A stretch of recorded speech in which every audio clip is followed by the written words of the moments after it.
Olá pessoal, tudo bem com vocês? Minhas saudações e cumprimentos a todos e a todas que estão acompanhando aqui o canal. Mais uma vez, professor Lucas, e hoje nós vamos continuar a nossa jornada de análise também de questões que caem na segunda fase da OAB em Direito Tributário. E a dinâmica é analisar essas questões, analisar também o gabarito oficial divulgado pelo exame da OAB e também comentar em cima deste gabarito. Hoje, eu escolhi o 37º Exame de Ordem Unificado, organizado pela Banca FGV, que ocorreu no início do ano de 2023. Nós vamos analisar, então, as 4 questões dissertativas em Direito Tributário na segunda fase e entender como o gabarito apontou cada uma dessas questões e, com base nisso, nós vamos comentar sobre a matéria para que a gente também faça revisão de alguns conteúdos aqui no canal. Tudo bem? Conteúdos esses que já foram analisados também para a primeira fase e que caem de maneira mais aprofundada aqui na segunda fase. É claro que haverão outras aulas posteriormente, aulas teóricas, mas o objetivo também é trazer aulas práticas como essa aula de hoje, a aula 9, em que eu vou analisar com vocês os exercícios. É importante, então, que a gente treine a parte prática com as peças processuais, com os exercícios de segunda fase e com as aulas teóricas também, tudo isso com base na legislação, com base na leitura da lei, para que a gente se prepare aí, se organize para a segunda fase da OAB, que vai ser para o pessoal que vai prestar o 39º Exame de Ordem, vai prestar agora no início do ano de 2024, está chegando, né, o dia da prova, está não tão longe, né? Falta um mês e pouquinho aí para a segunda fase do 39º Exame de Ordem.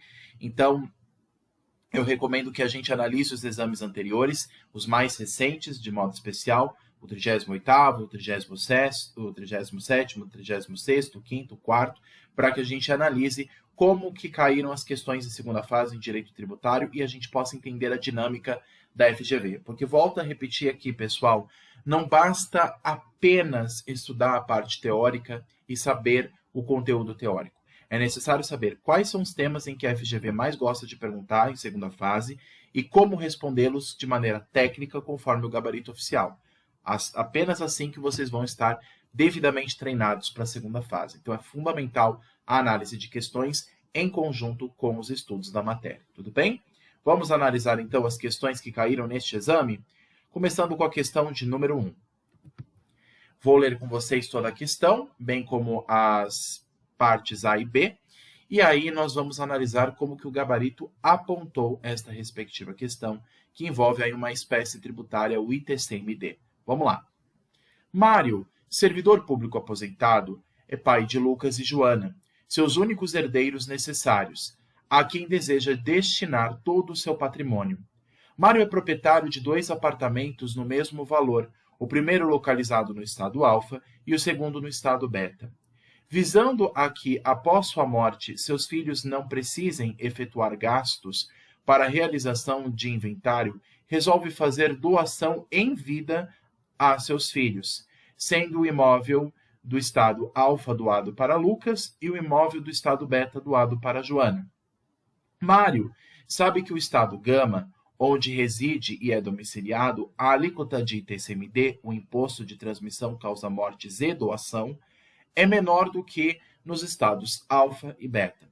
Assim, procura um tabelião na cidade em que reside para lavrar as escrituras públicas de doação.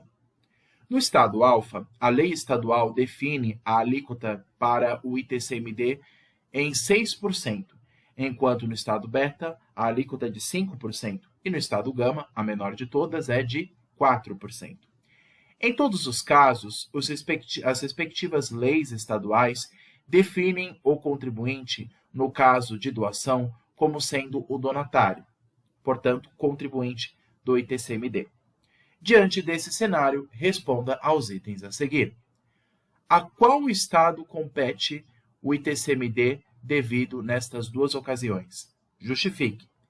E de acordo com o CTN, o Código Tributário Nacional, é possível que tais leis estaduais definam o contribuinte do ITCMD como sendo o donatário e não o doador? Justifique. E aí, nós vamos analisar, então, este cenário. Peço que vocês acessem, pessoal, o Código Tributário Nacional, que é com base nele que nós vamos também analisar essa questão. tá? Quem não tiver o Vademecum, só acessar aí no site do Planalto.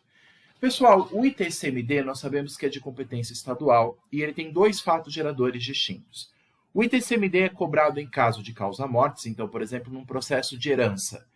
O pai morre e deixa a herança para os seus filhos. Esta herança é um fato gerador que gera a obrigação de pagar ITCMD. O ITCMD incide sobre esta herança. Da mesma forma, a doação.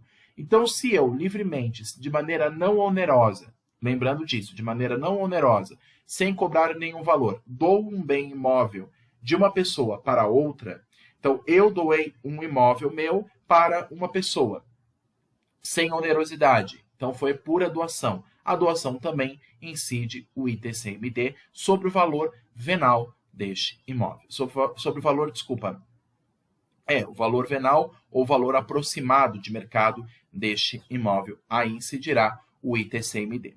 Só que aí, o que aconteceu nesse caso, o nosso cliente está perguntando. Nosso cliente é o Mário e ele tem 2 filhos, como a gente viu, o Lucas e a Joana. Só que o que acontece? O Mário, ele percebeu que no estado onde ele está, o estado Gama, a alíquota de ITCMD é de 4%. A questão falou disso. Só que os imóveis não estão no estado Gama, onde ele se encontra atualmente. Estão no estado Alfa e Beta. Só que no estado Alfa, a alíquota é de 6% e no estado Beta é de 5%. Então é maior. A cobrança de ITCMD é maior. Só que está, inclusive, acontecendo uma coisa aqui. Todos esses estados estão cobrando do nosso cliente Mário. O estado Gama está dizendo assim, pera lá, Mário, você mora aqui, então você vai pagar o ITCMD aqui. Inclusive porque você lavrou essa doação no tabelionato de notas aqui do meu estado Gama. Então eu vou cobrar o meu ITCMD. Mas aí vem os outros estados e dizem assim, pera lá, o estado Alfa é onde está esse imóvel, então eu cobro ITCMD do nosso, no caso do Mário. Enquanto o estado Beta diz, mas espera lá, aqui também tem o outro imóvel do Mário, então ele está no meu território, eu vou cobrar ITCMD dele. Se fosse uma questão, pessoal, de peça processual, qual que seria aqui no caso uma peça cabível? Eu sei que não é a pergunta da questão, mas é importante a gente treinar isso também, porque isso já caiu em segunda fase na parte de peça processual. Quando, e esse é um caso interessante, quando existe bitributação, ou quando o contribuinte não sabe para quem pagar, será que eu pago para o estado A, B ou C? Será que eu declaro o imposto para o estado alfa, beta ou gama? Como eu não sei para quem pagar, eu quero pagar, mas não sei para quem pagar, o que eu proponho no Poder Judiciário? Ação de consignação em pagamento. Uma ação clássica, pessoal, que muitas vezes despenca, ou na parte de peça processual, ou em questão de segunda fase. Então, fiquem atentos. Eu estou dizendo esse caso porque é um caso que se encaixa a isso que nós estamos analisando. Ele não está perguntando sobre peça, mas é importante saber que, nesse caso, se perguntasse qual seria a peça judicial cabível, a resposta seria a ação de consignação em pagamento, quando o contribuinte não sabe a quem pagar. Será que eu pago o ITCMD para o estado alfa, beta ou gama? Eu só quero me livrar dessa obrigação tributária. Eu só quero pagar esse tributo e extinguir este crédito tributário. Só que eu não sei para quem pagar. Eu não sei se é para o estado Gama, onde eu moro, se é para o estado Alfa, onde tem um imóvel, ou para o Beta, onde tem outro imóvel. Para quem que eu vou pagar este ITCMD? E aí a questão está perguntando. Na esfera judicial, como é que eu posso fazer isso? Propõe uma ação de consignação em pagamento, pedindo para que o juiz declare judicialmente quem é o estado competente no caso. Mas aí não é a questão. Ele está perguntando para você. Qual que é o estado competente para cobrar ITCMD? Qual que é a regra de ITCMD devido, pessoal? Com base em qual lugar do CTN em que eu vou propor, no caso, a cobrança de ITCMD? E, com base também no CTN, a questão B pergunta, é possível que tais leis estaduais definam o contribuinte do ITCMD como sendo o donatário e não o doador? Ao invés de ser o doador, pode ser o donatário? Justifique. Essa é a pergunta que ele está fazendo aqui. E com base nessa questão, vamos analisar o gabarito. A questão A diz o seguinte, na doação de imóveis, o ITCMD compete ao estado em que está situado o imóvel. Pessoal, não importa o domicílio do proprietário do imóvel, importa o local da onde o imóvel se encontra. Essa é a questão. Assim, quanto ao imóvel doado a Lucas, o estado alfa é competente. e quanto ao imóvel doado para Joana, será o estado beta, conforme dizem os artigos 155, parágrafo 4º, inciso 1, que fala da competência dos estados, né, e Distrito Federal, e o ITCMD é de competência dos estados e também do Distrito Federal, da Constituição, e com base no artigo 41 do CTN. O fato de as escrituras públicas serem lavradas em tabelionato no estado Gama, que inclusive tem aquela alíquota menor de 4%, não altera a competência tributária constitucionalmente estabelecida em favor dos estados em que situados os imóveis. Então, o que vale, pessoal, não é o local onde eu fiz a lavratura da doação. Compete ao estado onde está localizado este imóvel, onde ocorre o fato gerador. Vamos dar uma lida, pelo menos no artigo 41 do CTN, que é o artigo-chave aqui da questão. Eu vou aqui no meu Vadimeco acessar, vamos ler aqui o que diz o artigo 41 do CTN. Ele diz assim: o imposto compete ao Estado, e diga-se também ao Distrito Federal, da situação do imóvel transmitido, ou sobre que versarem os direitos cedidos, mesmo que a mutação patrimonial decorra de sucessão aberta no estrangeiro. Vou repetir. O imposto compete ao Estado da situação do imóvel transmitido. Onde está o imóvel? O imóvel que foi doado a Lucas está no estado alfa, e o imóvel que foi doado a Joana, filha também de Mário, né? Isso, de Mário. O imóvel que foi doado a Joana está no estado beta, portanto, a competência aí do imóvel será do estado beta, e aí será aplicado a alíquota respectiva para estes dois imóveis, no caso de 6% e 5%. Então, o artigo 41 do CTN, pessoal, que está justamente na seção 3, que fala sobre o ITCMD, o Imposto sobre a Transmissão de Bens Imóveis e os direitos a eles relativos, o CTN fala as regras gerais do ITCMD. E o que vale para nós aqui é o CTN. Não vai perguntar aqui na OAB qual que é a lei estadual que estabelece, não. O que nos vale aqui é o CTN. E o CTN diz claramente no artigo 41 que o que vale é o local onde o imóvel se encontra. Lembra do critério espacial, pessoal? Lembra quando a gente estudou a regra matriz de incidência tributária dos impostos? Eu tenho uma aula aqui no canal, inclusive, de TCMD. Quem tiver dificuldade de achar, é só me avisar. Lá, eu analisei com vocês o critério material, pessoal, quantitativo. O critério, por exemplo, espacial, onde ocorre o fato gerador, que é justamente a competência para a cobrança desse imposto estadual. Se o imóvel está localizado no estado, então é desse estado a competência. Não importa se eu fiz a lavratura num outro estado. Porque eu poderia muito bem assim, vou citar um exemplo. Eu, Lucas, tenho um imóvel aqui em São Paulo. E a alíquota de TCMD aqui é muito mais alta do que no estado de Santa Catarina. Então vou fazer o seguinte, eu vou lavrar a minha doação lá no cartório de Florianópolis, em Santa Catarina, porque aí a incidência da alíquota será menor do que em São Paulo, e aí eu vou sair me beneficiando. Isso pode? Não, porque o que vale, pessoal, é o que o CTN determina. E o que o CTN determina como critério espacial do ITCMD é o local onde se encontra este imóvel. Não é o local onde eu lavrei uma escritura de doação no tabelião de notas. O que vale é o local do imóvel. Esse é o critério espacial da regra matriz de incidência tributária, a RMIT, do ITCMD. Tudo bem? Isso é importante a gente destacar. E logo em seguida tem o artigo 42 do CTN, que diz o seguinte: contribuinte do imposto é qualquer das partes da operação tributada, como dispuser a lei. Olha só, então não importa se é doador ou o donatário. Não importa quem é que está doando ou quem é que está recebendo. Tanto um quanto o outro podem ser sujeitos passivos do ITCMD. Até a questão pergunta se é possível, qualquer um pode ser sujeito passivo do ITCMD, e a resposta é sim. Sim, é possível. A questão B diz assim: de acordo com o artigo 42 do CTN, que nós lemos, o contribuinte do imposto será qualquer das partes da operação tributada. Então, pode ser tanto o Mário, que é o proprietário inicial desse imóvel, quanto o Lucas, que recebeu esse imóvel no estado alfa, quanto também a filha, que é o nome dela... Qual que é o nome dela aqui? Desculpa, Joana. Me perdi aqui. Então, tanto o Lucas quanto a Joana, que recebeu o imóvel no estado beta, podem ser responsabilizados pelo pagamento de TCMD e pelo cumprimento da obrigação principal de pagar o tributo e da obrigação acessória de declarar informação ao fisco estadual, à Fazenda Pública do Estado. Então, pessoal, o artigo 42 do CTN, para ele o que importa é ou a parte que está doando ou a parte que recebeu a doação. O contribuinte do imposto será qualquer das partes da operação tributada, como dispuser a lei.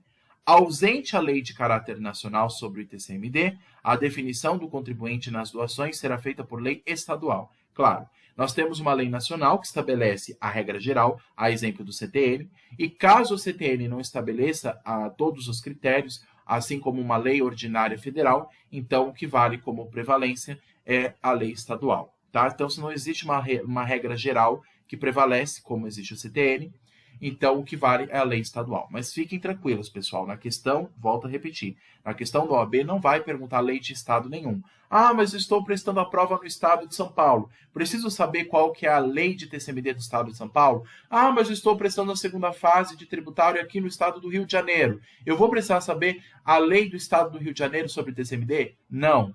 O que vocês vão precisar saber é lei federal. Constituição, CTN, as leis ordinárias. Então, a regra geral é essa. Caso não dispuser a lei geral sobre quem será o sujeito passivo, se o doador ou o donatário, então o que vai estabelecer de maneira subsidiária é a lei estadual, já que o TCMD é de competência dos estados, conforme o artigo 155 da Constituição. Tudo bem? Então é importante, pessoal, destacar isso, tá? Mas o artigo 42, como ele disse, ele estabelece uma regra geral e caberá a cada estado estabelecer essa regra específica. Então, o contribuinte do imposto é qualquer das partes da operação tributada, tanto aquele que está doando, quanto aquele que é beneficiado pela doação, como dispuser a lei. Então, o artigo 41 e 42 do CTN foram usados aqui como base para a resposta. Tudo bem? Uma resposta aqui baseada na regra matriz de incidência. Ele perguntou primeiro sobre o critério espacial e agora sobre o sujeito passivo. Ele quer saber no critério pessoal quem pode ser o sujeito passivo, ou seja, quem que pode sofrer a incidência do imposto, tanto o doador quanto o donatário, com base no artigo 42 do CTN. Tudo bem?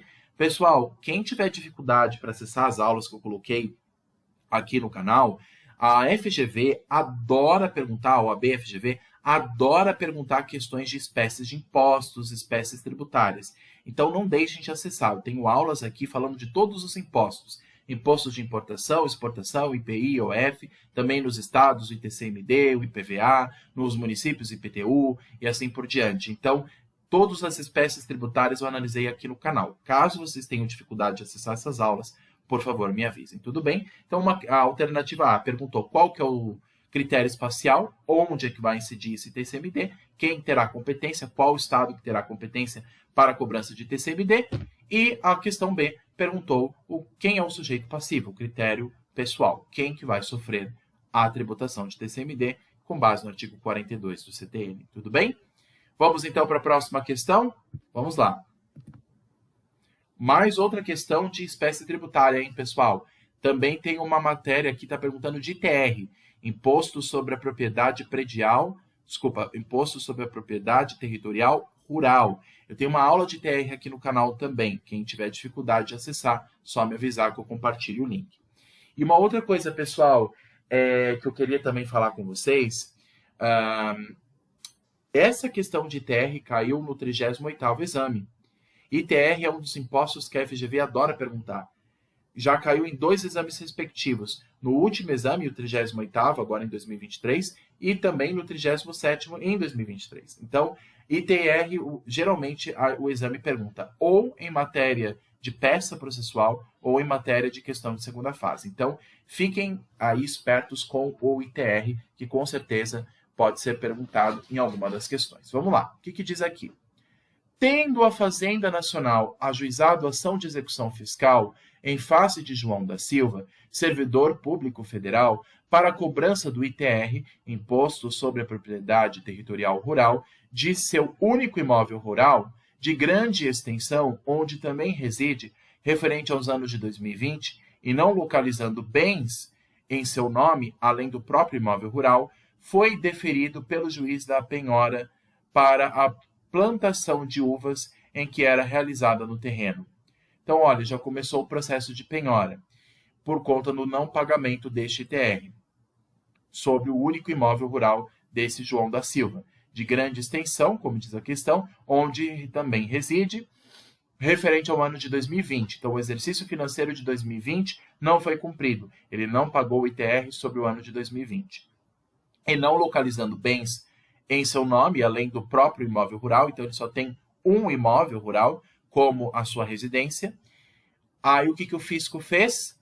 Ele, o juiz, em nome do Estado, penhorou uma parte da sua plantação de uvas a serem realizadas no terreno. Então, o que aconteceu? João da Silva está devendo ITR, mas ele não tem bens, ele só tem um imóvel onde ele reside. Então, o que o fisco fez? Ele pegou, o juiz, na verdade, decretou a penhora de uma parte do seu terreno, no caso, referente à plantação de uvas em que era realizada no terreno. É válida a penhora sobre a plantação? Justifique. E B, poderia ter sido feita a penhora sobre o imóvel residencial de João da Silva? Porque existe uma questão, pessoal? Não é o único imóvel do João da Silva? Ele tem outros bens? Isso é uma questão que vocês têm que perguntar. Nessa questão aqui que nós estamos analisando, o João da Silva tem outros bens, além do imóvel rural? Não, a questão não disse isso. João da Silva só possui uma gleba, só possui uma terra rural. E ele usa essa gleba para a sua subsistência ou para a sua residência própria, Então, é um bem de subsistência dele. Será que esse bem pode ser penhorado? Lembra que no direito civil existe aquela questão que nós já estudamos, que nós já até comentamos aqui no canal, que é o famoso bem de família? Não sei se vocês já ouviram falar desse termo bem de família. Quando a pessoa, por exemplo, não tem nenhum outro imóvel, só tem um imóvel que é o imóvel onde ela reside. Ela não tem outros bens. Isso quem estuda mais é o pessoal do direito civil, Lá no direito civil tem, por exemplo, quando se quer penhorar bens de um devedor na relação privada, no direito privado, Então, o que se procura? Os bens dessa pessoa. Conta bancária, imóveis, móveis, carros, joias, produtos de grande valor. Só que o que aconteceu aqui nesse caso? O fisco federal não percebeu nada. Ele não tem nada, ele só tem um imóvel e nesse imóvel ele usa tanto para a plantação de uvas, que é o que está dizendo aí, provavelmente para sua autossubsistência, e aonde ele mora. Então está sendo penhorado até o seu próprio único bem que ele tem. Será que esse bem pode ser penhorado em fase de execução fiscal? Será que a regra do bem de família, como um bem inalienável, inviolável pelo direito civil, ou seja, que mesmo em fase de penhora não pode ser penhorado, isso lá no direito civil, então se ele só tem um imóvel para sua autossubsistência e sobrevivência, esse bem não poderia ser nem alienado e nem penhorado, no direito civil. Mas será que essa regra se aplica ao direito tributário? E aí a questão B pergunta novamente, poderia ter sido feita a penhora sobre esse imóvel do João da Silva? Justifique e com base em que nós podemos responder a questão. Vamos analisar então o gabarito. A questão primeira é, sim, é válida a penhora sobre a plantação em caráter excepcional, tal como ocorre na hipótese em que nenhum outro bem foi encontrado, como expressamente previsto no artigo 11 da Lei de Execuções Fiscais. Ele até transcreveu aqui o parágrafo único, diz o seguinte: excepcionalmente, ou seja, é uma exceção, a penhora poderá recair sobre o estabelecimento comercial, industrial ou agrícola, como no caso aqui, bem como em plantações ou edifícios em construção. Pessoal, olha só que interessante. Eu fiz um questionamento para vocês pensarem. Será que poderia ser aplicado a regra do bem de família para o direito tributário? Pessoal, segundo a LEF, a Lei de Execuções Fiscais, que é a Lei 6.830 de 80, em caráter excepcional é possível. Por quê? Porque o fisco federal verificou que ele não tem outro bem, mas só tem aquele bem, que é o imóvel. Então, ele pode penhorar uma parte desse imóvel para garantir o pagamento do tributo, que é exatamente o que o fisco fez. Ele penhorou uma parte do imóvel, e isso é garantido pela LEF. Mas por que ele pode fazer isso se é a única propriedade que ele tem? Por quê, pessoal? Porque aqui, diferente do direito civil, existe um interesse público que está em jogo, que é o interesse da arrecadação, da tributação.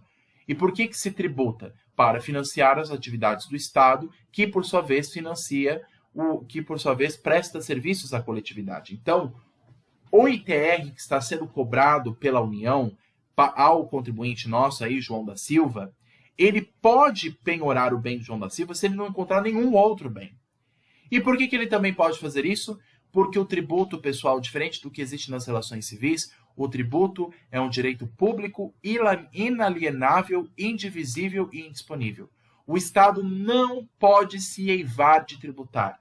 Ele não pode se escusar de penhorar. Ah, mas é o único imóvel do João da Silva, isso não seria um bem de família? Mas isso, gente, é lá na esfera do direito civil. Na esfera do direito tributário, que é importante fazer essa divisão de águas entre direito civil, que é um direito privado, e direito tributário, que é um direito público.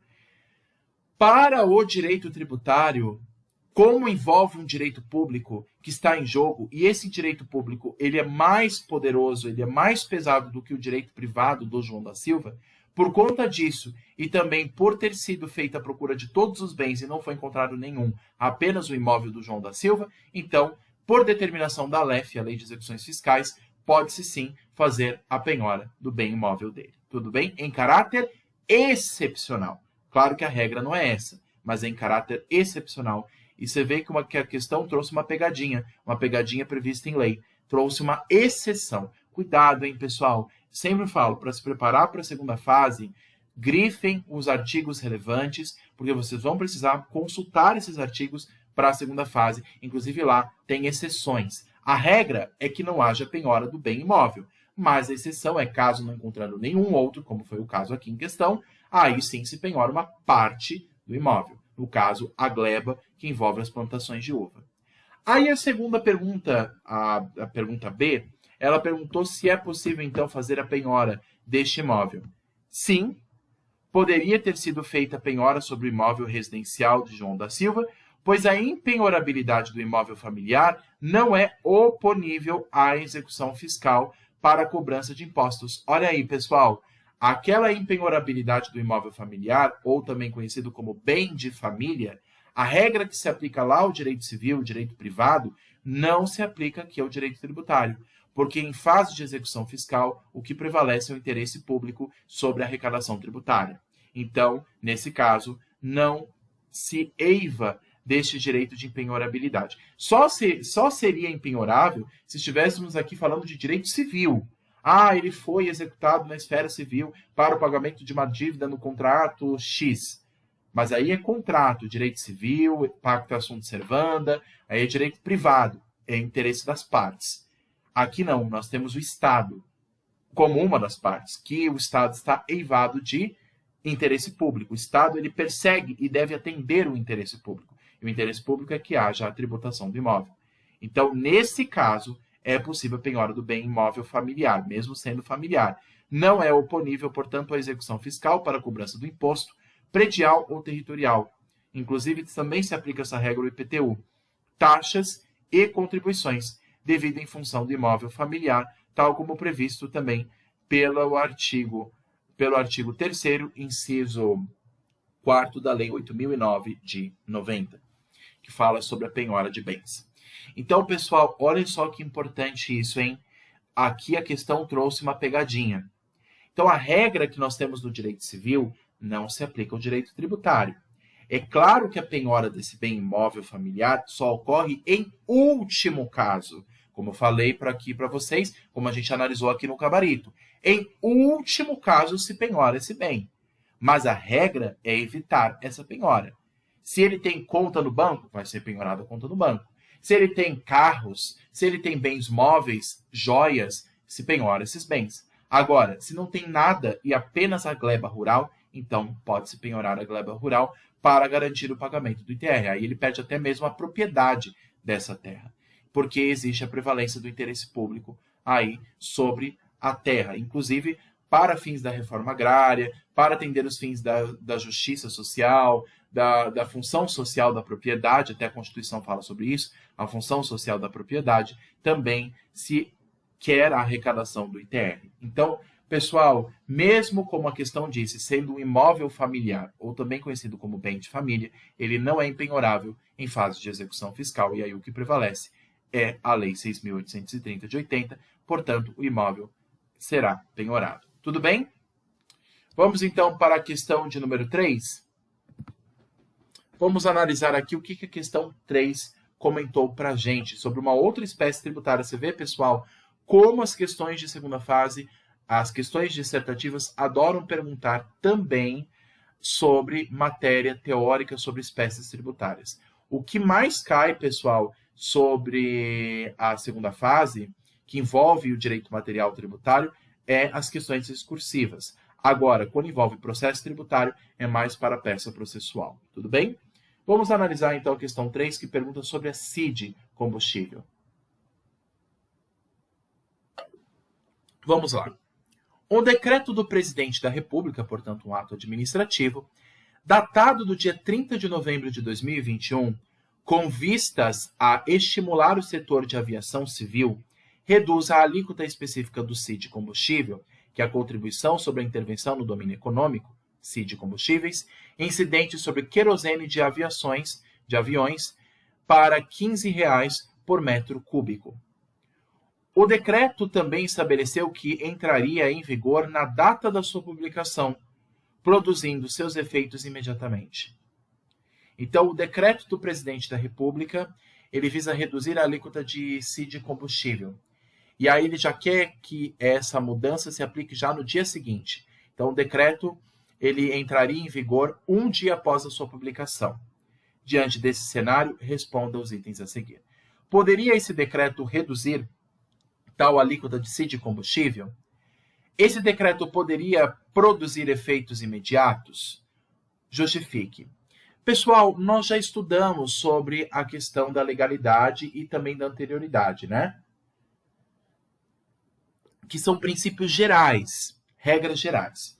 Quando, portanto, há uma alteração de alguma regra no direito tributário, a regra é que se espere um prazo. Então, por exemplo, houve uma lei tributária que foi estabelecida mudando a alíquota de um imposto de 10% para 20%, por exemplo. A regra geral é que esta alteração deve esperar um prazo mínimo, ou de 1 ano, ou ao menos de 90 dias. Aqueles princípios da anterioridade anual e nonagesimal. Mas existem exceções para essa regra geral. Por exemplo, nos impostos extrafiscais, que não é o caso aqui da questão, só estou elencando um exemplo.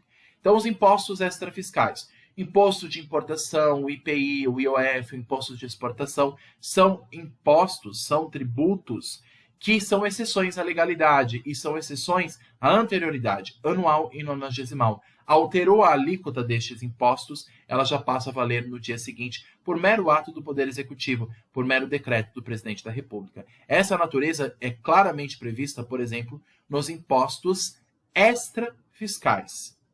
Mas será que a CID combustível tem natureza extrafiscal? A alteração da alíquota da CID combustível, de para menos, para que o valor da CID combustível fique menor, será que ela tem natureza de extrafiscalidade? Será que ela precisa observar a anterioridade ou ela já passa a valer no dia seguinte? Ela já tem efeitos imediatos? Pergunta a questão B. E aí ela pede para justificar. Vamos analisar então o gabarito e compreender como a FGV respondeu à questão. Primeira resposta é sim. As alíquotas de CID combustíveis podem ser reduzidas e restabelecidas por ato do Poder Executivo. Lembra que é uma exceção à legalidade. Então, por mero ato do Poder Executivo, para atender algum interesse econômico, aliás, por isso que é chamado CID, Contribuição sobre a Intervenção no Domínio Econômico, assim como ocorre para os impostos extrafiscais, que também regulam as atividades econômicas, a CID combustível também regula atividades econômicas. E por conta disso, o Poder Executivo não precisa mandar um projeto de lei ao Congresso Nacional para ser aprovado e uma vez alterar a alíquota dele para menos. Basta decreto. Basta um ato do Poder Executivo Federal emitido pela Presidência da República. E tem como base o artigo 177 da Constituição Federal, parágrafo 4º. Vamos dar uma olhadinha no artigo 177 da Constituição? O artigo 177, vamos olhar aqui, estou aqui no meu Vadmecum, vamos ver se eu consigo achar. Vamos lá. Artigo 177 diz o seguinte: constitui monopólio da União. Aí vem o parágrafo 4º e diz assim: a lei que instituir contribuição de intervenção no domínio econômico, a CID, relativas às atividades de importação ou comercialização de petróleo e seus derivados, como no caso aqui o querosene, gás natural e seus derivados e álcool combustível, deverá atender aos seguintes requisitos. E desses requisitos vem a linha B, que ele está dizendo aqui: reduza e restabeleça por ato do Poder Executivo, não se lhe aplicando o disposto no artigo 150, inciso 3, a linha B.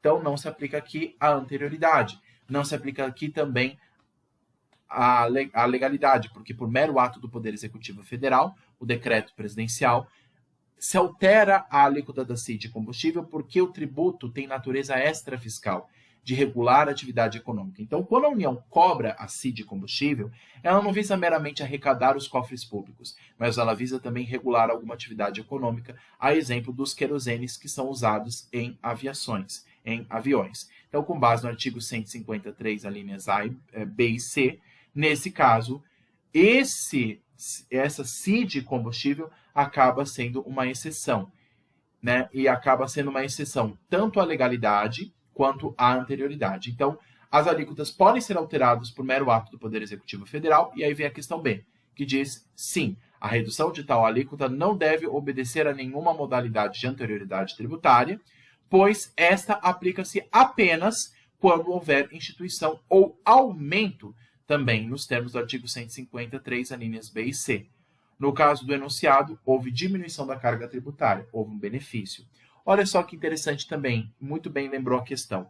Pessoal, a anterioridade anual e nonagesimal, a anterioridade anual que pede para que se espere o exercício financeiro seguinte, e a anterioridade nonagesimal que pede para que se espere o prazo mínimo de 90 dias, tanto uma quanto a outra se aplicam como regras gerais. Mas, quando envolve diminuição do tributo, aí essa regra não se aplica. Essas regras da anterioridade, anual e nonagesimal, se aplica ou para manter ou para aumentar a carga tributária. Aí, nesse caso, se aplica e deve se aplicar a anterioridade anual e nonagesimal. Mas como houve apenas diminuição da carga tributária, ou seja, um estímulo econômico, ou seja, visa estimular o mercado de aviação, nesse caso, além de ser uma atividade extrafiscal, isso também não prejudica o contribuinte, então não precisa observar a anterioridade. A anterioridade, ela nada mais é, pessoal, como todos os princípios tributários, uma limitação constitucional ao poder de tributar. Por que existe anterioridade? Para que o Estado não abuse do seu poder econômico e de fiscalização e cobre um tributo acima do devido sem respeitar um prazo mínimo de tempo. Então, o Estado ou a União não podem cobrar um tributo do dia para a noite. Basicamente isso. Ele deve esperar um prazo ou mínimo de 1 ano, anterioridade anual, ou mínimo de 90 dias, nonagesimal, conforme estabelecido na Constituição. Mas, quando se deseja apenas diminuir a alíquota, ou seja, diminuir o valor, porque o resultado do valor do tributo é a base de cálculo vezes a alíquota, quando se reduz a alíquota, se beneficia o contribuinte. Então, se é um benefício, ele já pode valer no dia seguinte, para estimular o mercado de aviação, que inclusive incide sobre o querosene, que é um derivado de petróleo, encaixa na hipótese do artigo 177, parágrafo 4º, inciso 1, a linha B da Constituição. Então, nesse caso, se aplica perfeitamente a essa exceção. Então, primeiramente, pessoal, a CID de combustível, assim como os impostos extrafiscais, ele tem também natureza extrafiscal, porque visa regular uma atividade econômica. E, mesmo que não fosse extrafiscal, qualquer tributo em que o fisco deseje diminuir o seu valor, ele não precisa esperar o prazo mínimo de 1 ano ou 90 dias, porque aqui, na diminuição, isso favorece o contribuinte. Agora, quando se pretende aumentar a carga tributária, e aí, portanto, vai prejudicar o contribuinte precisa se preparar. E aí, nesse caso, aí deve-se observar a anterioridade anual e nonagesimal, como muito bem lembrou a questão, com base no artigo 150, inciso 3, alíneas B e C. Tudo bem? Então, traduzindo, tentando simplificar aqui. Se é para aumentar tributo, tem que se observar a anterioridade. Se é para diminuir, não se precisa, porque aí se beneficia o contribuinte. E aí não precisa esperar um prazo de 1 ano ou 90 dias, tudo bem? Aí essa regra da anterioridade, que é uma limitação ao poder de tributação do Estado, não se aplica nesse caso aqui, porque a União nada mais quis do que diminuir a alíquota que incide sobre a base de cálculo da CID combustível, tudo bem? Que era o cálculo sobre os querosenes, tudo bem? Dos aviões. Então, essas são as questões sobre essas são as respostas, o gabarito da resposta da questão de número 3. Tudo bem, pessoal? Espero que a minha explicação tenha ficado clara. Se não ficou, por favor, me avisem, deixem as dúvidas aqui embaixo no vídeo e aí a gente vai comentando. Tudo bem? Mais outra questão aqui sobre espécie tributária, hein, gente? Sobre IPTU agora, o Imposto sobre a Propriedade Predial e Territorial Urbana. Vamos analisar aqui. Ele diz o seguinte: José é locatário de imóvel de propriedade do Sindicato de Empregadores da Construção Civil do município Alfa. Tudo bem? Em seu contrato de locação, que ele está alocando do sindicato, está previsto que José deverá recolher ao município o valor de IPTU incidente sobre o imóvel. Todos os anos, José recebe o carnê de IPTU e o paga devidamente, entregando posteriormente o carnê e o comprovante de pagamento ao referido sindicato. Tudo bem. Contudo, José, ao conversar com o advogado, passa a entender que a cobrança feita pelo fisco municipal era indevida, pois o proprietário do imóvel, ainda que alugado a terceiros, seria entidade imune. Diante desse cenário, responda aos itens a seguir. Primeiro, poderia José discutir judicialmente a eventual imunidade do proprietário do imóvel, uma vez que é ele quem paga o imposto conforme a cláusula contratual expressa? Questão B. Tem razão José em entender que está presente a imunidade de IPTU no caso? Pessoal, vamos ler aqui o artigo 150? Vamos dar uma olhadinha aqui no artigo 150 que fala sobre imunidades. Pessoal, falou sobre imunidade tributária, sobre entes imunes, é de cara o artigo 150 da Constituição. Se vocês não marcaram esse artigo, precisam urgente marcá-lo em seu vadimeco. O artigo 150, inciso 6, ele fala sobre as hipóteses de imunidade tributária. Diz o seguinte, artigo 150, vou ler aqui para vocês da Constituição. Sem prejuízo de outras garantias asseguradas ao contribuinte, é vedado à União, aos Estados, ao Distrito Federal e aos municípios, instituir impostos sobre, não importa o imposto, aí vem a linha C, patrimônio, renda ou serviços dos partidos políticos, inclusive suas fundações, das entidades sindicais dos trabalhadores, das instituições de educação e de assistência social, sem fins lucrativos, atendendo os requisitos de lei. Uma questão que é importante dizer aqui, e aí vai elencar justamente com a pergunta B, é o seguinte, pessoal. Primeira coisa que a gente tem que entender, o sindicato, em regra, ele é um ente imune? Em regra, ele é. E está previsto no artigo 150, inciso 6, a linha C. Só que o seguinte, quando ele fala em sindicatos na linha C, olha o que ele fala. Sindicato dos trabalhadores, não é o sindicato dos empregadores. Então, sindicato patronal, que o direito do trabalho usa esse termo, né? Os sindicatos patronais ou sindicato dos empregadores não são imunes de impostos. Como assim não? Ele não falou em sindicatos? No artigo 150, inciso 6, a linha C da Constituição, ele falou em sindicatos dos trabalhadores e não dos empregadores. Então, a imunidade não é garantida ao sindicato dos empregadores. E, portanto, o imóvel que José está alugando desse sindicato não é imune de IPTU. E mesmo que estivéssemos falando em um sindicato dos trabalhadores, o que não é o caso aqui, como o imóvel está sendo usado para outra finalidade que não é a finalidade fim do sindicato, qual que é a finalidade fim do sindicato? Representar a sua categoria profissional. Se o imóvel desse sindicato está sendo usado para outra finalidade, gerando lucro, no caso, o imóvel está sendo locado por José, e o sindicato está se beneficiando financeiramente deste imóvel que está sendo alugado por José, Nesse caso, esse imóvel não está sendo usado para finalidades do sindicato. Então, ele desvia dessa finalidade. Então, se o imóvel não está sendo destinado à finalidade do sindicato, então ele também não seria imune de IPTU. Então, nesse caso, tanto por ser um sindicato dos empregadores, ou também pelo fato de, mesmo sendo um sindicato, se fosse um sindicato de trabalhadores, também não seria imune o imóvel. Então, aqui nós temos duas coisas, pessoal, que eu quero passar aqui claro. Primeiro, a mais fácil. Sindicato dos empregadores não é, nunca será imune. É só o sindicato dos trabalhadores. Se fosse o sindicato dos trabalhadores da construção civil do município Alfa, aí sim é imune o sindicato. Mas sindicato dos empregadores, ou seja, dos patrões, o sindicato patronal, aí não é imune. Não é contemplado no artigo 150, inciso 6, a linha C. E uma outra questão também. Mesmo que fosse aqui um caso de sindicato de empregados, de trabalhadores, como o imóvel está sendo utilizado por José, que não tem nada a ver com o sindicato, e o imóvel, portanto, está sendo para uma finalidade, utilizado por uma finalidade fim que não é a mesma do sindicato, o sindicato, qual a finalidade do sindicato? É representar a categoria profissional. Se esse imóvel estivesse sendo utilizado pelo sindicato de trabalhadores, aí seria imune de IPTU. Mas como é um sindicato de empregadores e ainda por cima está sendo utilizado esse imóvel para lucrar, para render dinheiro com o aluguel de José, então nesse caso a finalidade do imóvel não está sendo para ser utilizada pelo sindicato, e sim para gerar lucro. Então, como existe esse desvio de finalidade, que não está atendendo a finalidade fim do sindicato, então, nesse caso, também seria mais um reforço ao fato de que esse imóvel não seria isento de IPTU. Então, esse advogado que orientou José, ele entendeu errado o caso. Tudo bem? Então, como é que o gabarito respondeu essa questão? Vamos analisar, então, e comentar em cima.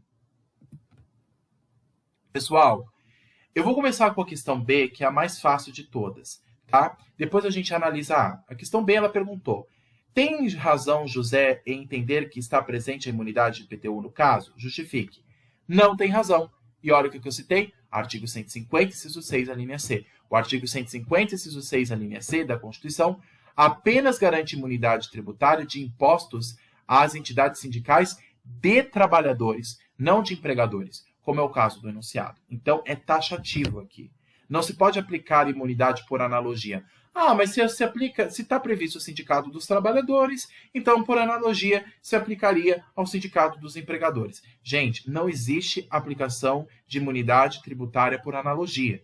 Se não está previsto na Constituição Federal, não é imune. Então, o sindicato dos empregadores não são imunes de tributos, só dos trabalhadores. Então, nesse caso, e com base naquilo que eu citei, o artigo 156, a linha C da Constituição, não é imune sindicato de empregadores. O sindicato patronal não tem imunidade, só dos trabalhadores. E aí a questão A pergunta o seguinte, né, como a gente analisou. Poderia José discutir judicialmente a eventual imunidade do proprietário do imóvel, uma vez que ele quem paga o imposto conforme a cláusula contratual expressa? Não, o locatário, não sendo contribuinte de IPTU, não possui legitimidade ativa para discutir a relação jurídico-tributária de IPTU e de taxas referentes ao imóvel alugado, nem para repetir em débito nesses tributos, conforme súmula 614 do STJ e artigo 123 do CTN. Pessoal, uma coisa que é importante também dizer: cláusula contratual não importa para o direito tributário. O que se estabelece em âmbito privado não tem força no direito tributário. O que vale para o direito tributário não é o que foi firmado no contrato, e sim o que a lei estabelece. A lei que vai dizer quem é sujeito passivo de IPTU. É o CTN que vai dizer quem é sujeito passivo de IPTU, quem tem que arcar com as custas de IPTU. Não é o contrato. Então, o contrato não faz força no direito, não faz força no direito público. O que prevalece é a lei. Ah, mas e se, por exemplo, no caso aí, esqueci o nome dele, o José, né? Se caso o José quisesse propor uma ação de restituição do valor pago indevidamente na esfera civil em face do sindicato para receber o valor pago indevidamente, ele poderia fazer isso, mas isso é lá no direito civil, pessoal. Aqui não nos interessa o direito civil, nos interessa o direito tributário. O que vale para nós não é o que está escrito em cláusula contratual, o que nos interessa é o que a lei estabelece. E o que a lei estabelece é justamente o seguinte, como a questão trouxe, o locatário, no caso, quem está alugando o imóvel, não sendo contribuinte de IPTU, não possui legitimidade ativa para discutir a relação jurídico-tributária de IPTU e de taxas referente ao imóvel alugado, nem para repetir em débito nesses tributos. Então, nesse caso, o que prevalece é o que a lei estabelece sobre o IPTU. E com base também, não só no artigo 123, mas na súmula 614. Vamos ler o artigo 123 do CTN para ficar mais claro? Vamos lá, acessar aqui o CTN. Pessoal, eu gosto de ler a legislação em conjunto com a análise do gabarito, porque assim fica mais claro a gente entender aqui o enunciado. Artigo 123, vamos lá. Artigo 123 aqui do CTN diz o seguinte: salvo disposição de lei em contrário, as convenções particulares, a exemplo dos contratos, relativas à responsabilidade pelo pagamento de tributos, não podem ser opostas à Fazenda Pública para modificar a definição legal de sujeito passivo das obrigações tributárias correspondentes. Então, o que quer dizer o artigo 123? É exatamente o que analisamos aqui. O que importa não é a cláusula do contrato. A cláusula do contrato diz que será fulano ou ciclano o sujeito passivo. Não importa. O que importa para o direito tributário é o que a lei estabelece, salvo se a lei dispuser coisa em contrário, salvo se surgir uma lei que modifique isso. Se surgisse uma lei em âmbito municipal, já que o IPTU é de competência do município, se surgisse uma lei municipal que dissesse que o que vale é a cláusula contratual, aí tudo bem. Mas a regra geral, com base no artigo 123 do CTN, é o que vale é o que a lei estabelece, é o que o CTN estabelece. Então, como nós estamos aqui numa relação de direito público, pessoal, na relação de direito público, o que prevalece ao interesse público é a lei, é a decisão do Estado. Então, nesse caso, aqui, o locatário, que é o José, né? José, não sendo contribuinte de IPTU, não possui legitimidade ativa para discutir a relação de IPTU e também ele não poderia propor uma ação para restituir o valor. Essa ação de repetição de indébito, que é aquela ação que eu proponho na esfera judicial para pedir a restituição de um valor pago indevidamente, nesse caso, ele não teria legitimidade para propor. No caso, deveria ser o dono do imóvel, a exemplo do sindicato dos empregadores. No caso, quem deveria propor uma ação de repetição de indébito, se fosse possível, era o sindicato dos empregadores, e não do José. Ah, mas ele pode, na esfera civil, questionar a cláusula contratual? Gente, isso é lá no direito civil. O que nos interessa é o tributário, tá? Então, aqui o que prevalece é o artigo 123 do CTN. E lendo a súmula 614 do STJ, olha o que diz essa súmula, que é interessante vocês grifarem aí também no vademecum de vocês. 614. Vou ver aqui onde ela se encontra. Estou acessando aqui meu vademecum. Súmula 614. O que ela diz? O locatário não possui legitimidade ativa para discutir a relação jurídico-tributária do IPTU e de taxas referentes ao imóvel alugado, nem para repetir em débito nesses tributos. Tá? E aí ele faz menção, com base no artigo 123 do CTN, aqui embaixo nos comentários das referências da súmula. Então, pessoal, é importante a gente citar aqui no artigo 614, a súmula 614 do STJ, que não pode ser sujeito passivo de IPTU, não pode ser sujeito passivo de IPTU, o locatário, apenas aquele que é o dono, proprietário do imóvel, que no caso seria o sindicato dos empregadores. Tá bom? Esses são os comentários, pessoal, com base na súmula e na legislação. E espero que a análise desses gabaritos tenha sido útil para vocês, para o estudo de vocês, e fico à disposição para esclarecer as dúvidas caso haja. Pessoal, se vocês estão gostando da dinâmica dessas aulas, por favor, me avisem. Caso vocês queiram alguma mudança, olha, professor, está muito rápido, olha, você está passando muita informação que poderia ser passado de outro jeito, poderia fazer uma filmagem assim ou assado. Se vocês tiverem sugestões, pessoal, para melhorar o canal, por favor, me avisem. E aí eu ficaria à disposição para ajustar aqui as aulas, tudo bem? No mais, agradeço a atenção de todos, peço que curtam, comentem, compartilhem, se inscrevam no canal e ficarei, pessoal, à disposição de vocês no que for necessário, tudo bem? Vou tirar aqui dos slides Como sempre aviso, pessoal, quem quiser o conteúdo desses slides, não só dessa aula 9, mas das outras aulas anteriores, só me avisar que eu compartilho com vocês por e-mail. Passe os e-mails de vocês aqui nos comentários e as dúvidas de vocês também, que aí eu entro em contato com vocês, tá bom? Um abraço a todos, pessoal, bons estudos e até a próxima. Tchau, tchau!